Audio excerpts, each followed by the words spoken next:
Hey YouTube, bought a pellet stove from Pelpro Pellet Appliances, model number PP130. Figured I'd unbox it and do a review about it. Paid about $1,300, so let's get started.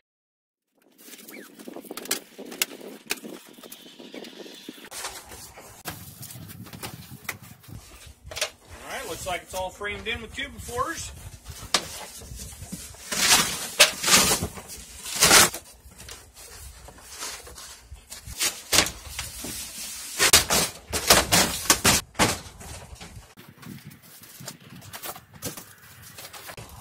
Alright, got the cardboard off. Good solid tube-befores here around the stove. Looks pretty nice. Just pull them tube-befores off. Give it a quick kick. Oh!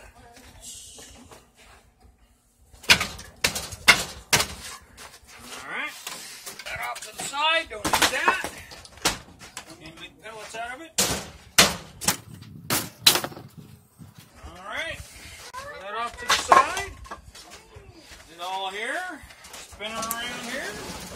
There's the front of it. Looks pretty nice. Looks like everything's all good. Got a shrink wrap here. Pull that off.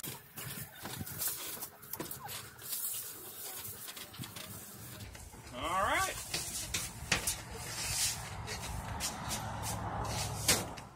Okay. Looks like nice big hopper inside. Door opens up. Got directions inside. Packagey goodies.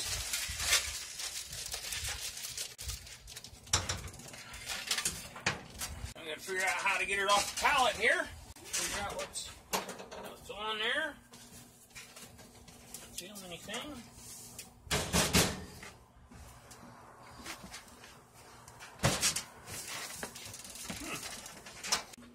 Looks like it's held on to the pallet, so we'll get a wrench, take that off.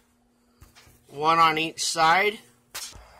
It takes a 7/16 wrench.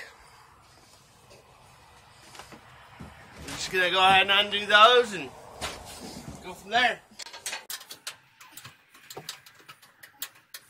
So we did some reading on the book here, and it said that we need to cure the paint, and it was going to smoke, and you had to open the doors and windows. So we thought it would be best to do this outside, so we didn't fill our house with toxic smoke.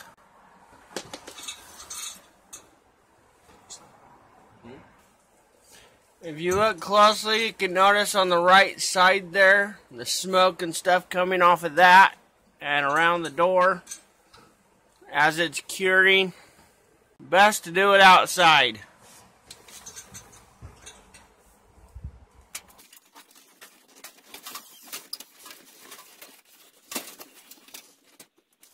This is the Thermostat Control. The comfort level ranges from approximately 65 degrees Fahrenheit to 82 degrees Fahrenheit.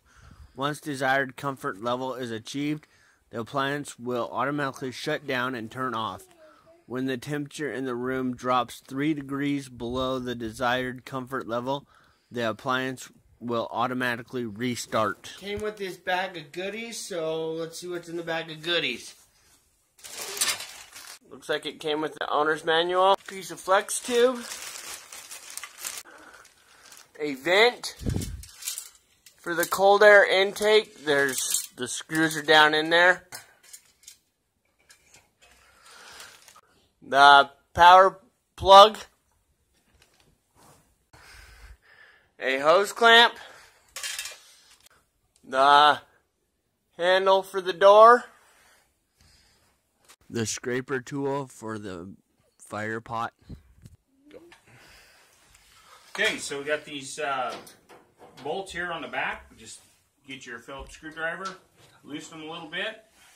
There's 3 of them. Loosens this side panel here. Just have that come off right there. Set it off to the side. And right down here, it's a bracket that was holding the stove to the pellet stove. So you take that side off, pull that bracket out.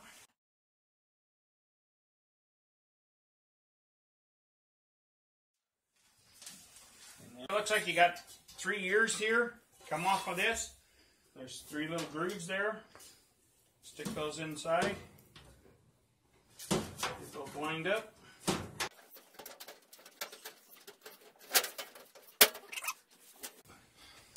And we'll tighten these back up and we'll do the other side.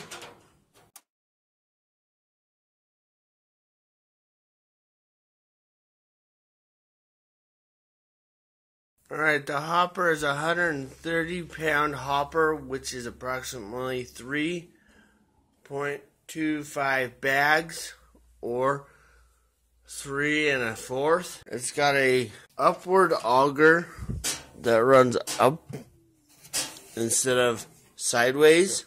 It has this button right here as a safety device so that the auger will not feed when the door is open to the hopper. Alright, let's take a look at the door. It's got this handle here that you flip up to unlock it. Door seems fairly thick. It's got this braided fire rope for the seal. It's a fire tempered glass. Inside we have this fire box. It catches the pellets and they burn inside here. You're supposed to clean this daily. This scraper tool is to help you clean it out. You get down in there and scrape all that soot and ash out. The other end of this is to poke these holes so you can get the ash out of there for better airflow so it'll burn right. In the stove we have these 3 panels.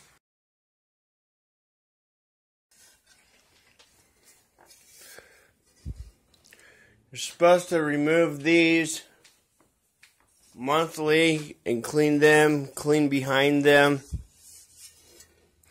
Just slide in. There's the other panel.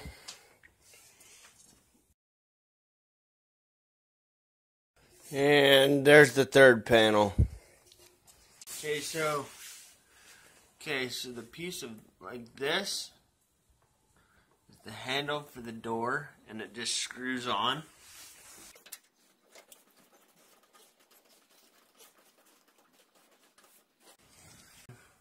You can go ahead and clean it out. It's been about a week since I cleaned it. I know it says clean it daily, but I just wanted to do an experiment and see how full it got after a week's worth of burning.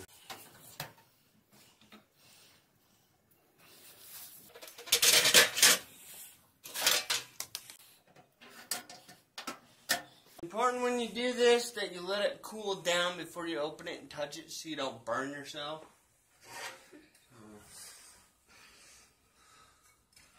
So it doesn't look like any of our holes are plugged, so that's good.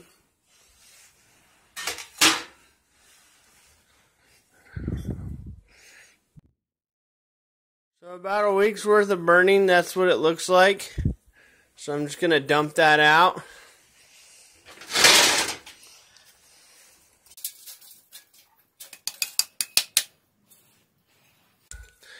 There's a little bit of that crust on the bottom in there. That's where this tool comes in to scrape it. I want to make sure to scrape this over the bucket.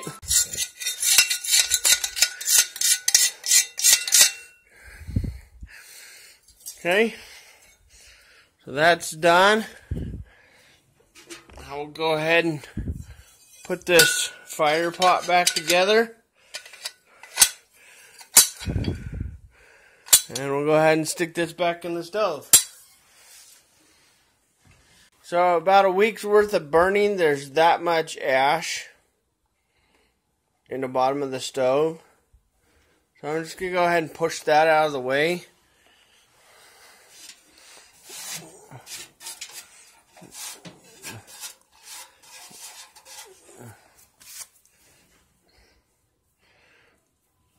Just going to go ahead and stick this back in here.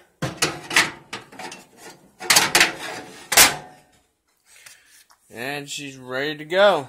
So if your door ends up looking like this, that means the trim is too high and you need to turn it down so that it won't fog up the glass. Alright, there we go. Now she's ready to fire back up. So that trim to turn down the fire is right here. You want to turn that one click and give it 15 minutes to level out before you adjust it again.